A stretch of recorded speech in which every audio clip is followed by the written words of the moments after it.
আসসালামু আলাইকুম প্রিয় খামারি ও কৃষক ভাইরা, আপনারা যে যেখান থেকে আমার এই ভিডিওটি দেখতে পারতেছেন আমি সবাইকে জানাই আন্তরিক শুভেচ্ছা এবং অভিনন্দন। এই যে দেখতে পাচ্ছেন এখানে ঘাস কাটা হচ্ছে, এই ঘাসটার নাম হচ্ছে তাইওয়ান হাইব্রিড ঘাস। এই যে দেখেন, এটা আমরা কাটিংয়ের জন্য ঘাসটা কাটা হচ্ছে, দেখতে পাচ্ছেন এখানে কাটিংয়ের জন্য শিকড়যুক্ত ঘাস। এই ঘাসটা কিন্তু আপনার যে কোনো মৌসুমে রোপণ করা যায়। এখন কিন্তু প্রচুর পরিমাণে বৃষ্টি হয় বর্ষার দিন, এখন এই ঘাসটা রোপণ করা যায়।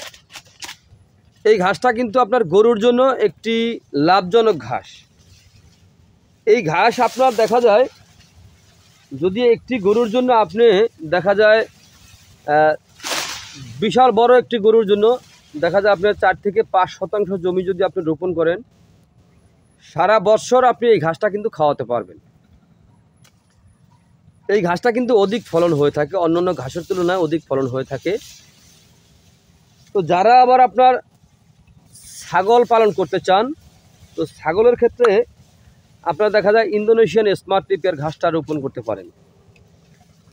ইন্দোনেশিয়ান স্মার্ট টেপিয়ার ঘাস আবার আপনার গরু, ছাগল, ভেড়া, মহিষ সকল গবাদি পশু কিন্তু খেয়ে থাকে। এই ঘাসটাও দেখা যায় আপনার ছাগলে খায়, ছাগলে খেলেও আপনার ছোটোবেলা খাবে, কিন্তু বড় হলে কিন্তু এটা ছাগলে বেশি একটা খায় না, খায় একেবারে কম।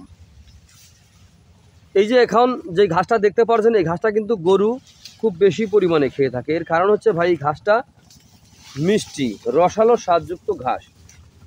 এরকম পরিপক্ক কাটিং যদি আপনারা রোপণ করতে চান, তাহলে আজই আমার স্ক্রিনে দেওয়া নাম্বারে যোগাযোগ করবেন। দেখেন এখানে আমরা পরিপক্ক কাটিং কাটার জন্য দেখতে পাচ্ছেন, এখানে কেটে এখানে রাখা হচ্ছে। এখান থেকে ময়লা পরিষ্কার করে তারপরে কাটিং সাইজ করা হবে। কাটিংয়ের জন্য আমরা এই ঘাসের কাটিং বাংলাদেশের প্রতিটা জেলা, উপজেলা এবং কি আপনি ঘরে বসেও চাইলে এই ঘাসের কাটিং আপনি সংগ্রহ করতে পারেন। তো প্রিয় বন্ধুরা, আপনারা যে যেখান থেকে আমার এই ভিডিওটি দেখতে পাচ্ছেন, তো আপনারা সকলে ভালো থাকবেন, সুস্থ থাকবেন। আল্লাহ হাফেজ।